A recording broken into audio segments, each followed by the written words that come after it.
These are the Padgett messages. This message is from Solomon of the Bible, and he's talking about how they found James Padgett to fulfill this message that Swedenborg had not succeeded at previously.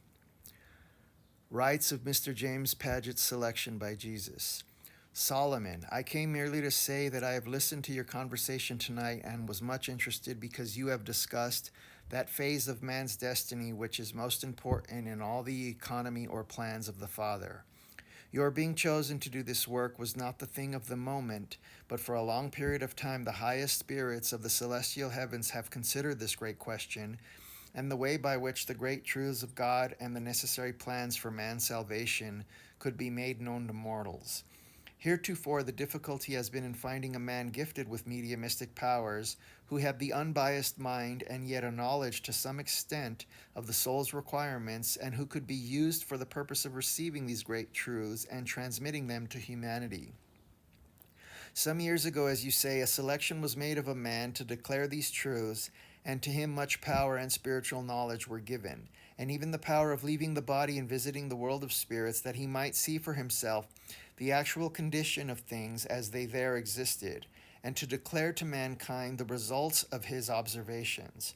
And he did observe and declare many truths, but the difficulty in the way of his realizing the pure truth and interpreting the things which he saw was that his mind was too much biased by what he had read and believed from the writings as contained in the Bible.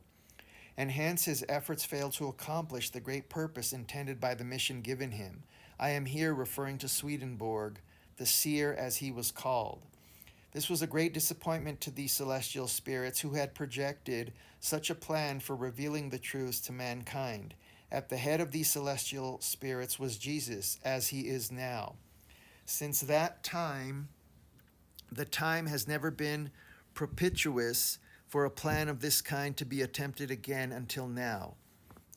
But now, instead of having the mortal through whom this plan is to be worked leave his body and come to the spirit world and then relate the results and interpretations of his observations, it has been determined that the truth shall be declared to the mortal in the words and thoughts of these spirits, so that no mistake or wrong interpretation can possibly occur. And hence, when we saw the possibilities of your becoming a medium with power sufficient and a soul capable of development to receive these thoughts and words, it was decided to select you and make the medium for doing this great work. Of course, Jesus was the active superior spirit in making the selection, and we all submitted to his judgment.